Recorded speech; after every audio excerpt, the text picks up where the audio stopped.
I'm Angela Brown in Washington, D.C. The next major move regarding Trump's aggressive agenda for immigration could involve the Supreme Court. One, who becomes a U.S. citizen, and two, how quickly a person gets deported.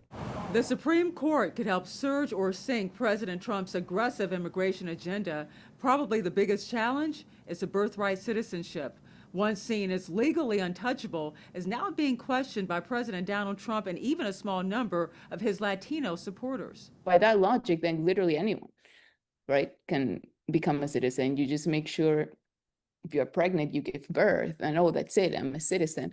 And it shouldn't be so easy. You know, it's not easy in other places, and this is the best country in the world. If the Supreme Court backs Trump, it could change birthright citizenship and rewrite the immigration rule that anyone born here is automatically a citizen. Then there's the Alien Enemies Act. Trump used this wartime power to fast-track deporting Venezuelans. The court blocked it, likely setting up a legal clash in the U.S. Supreme Court again. They invaded our country. So this isn't, in that sense, this is war.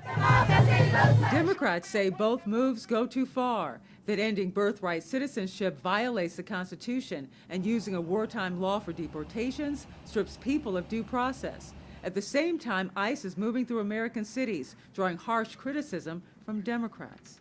This looks like modern-day slave patrols, and they have been sanctioned by this Supreme Court. Last year, the Supreme Court decided that officers cannot stop someone solely based on how they look.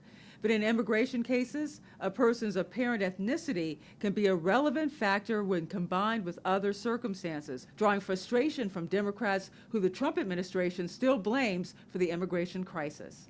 The border is totally secure. You know, you forget, we had a border that I inherited where millions of people were coming through.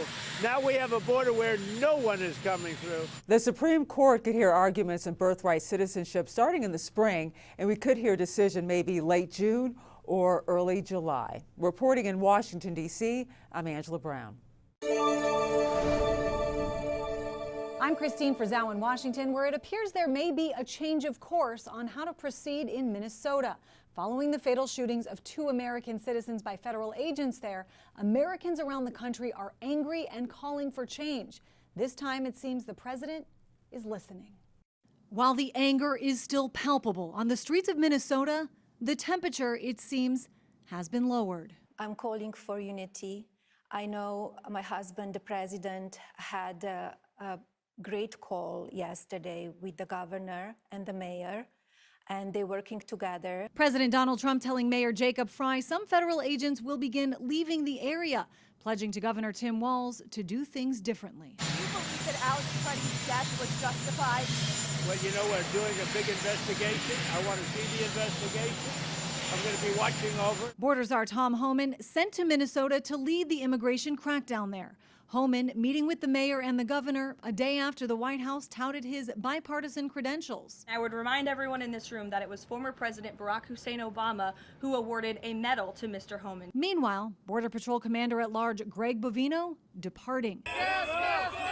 His presence there highly criticized, both for the aggressive tactics and his response to the shooting death of 37-year-old Alex Freddie by a federal agent, despite multiple videos appearing to show him peacefully protesting. This looks like a situation where an individual wanted to do maximum damage and massacre law enforcement.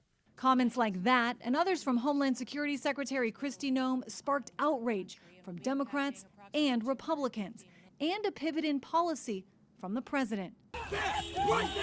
Though some warn a reversal in rhetoric is only step one, pushing for systemic change on White House immigration policy as a whole. And that will require reining in ICE as well as the border control folks, and it also means creating a system for accountability. Senate Homeland Security Committee Chairman Rand Paul has requested 3 of Trump's top border officials testify before Congress, the heads of ICE, Border Patrol, and U.S. Citizenship and Immigration Services. That hearing as of now is set for February 12th. I'm Christine Frizzau reporting.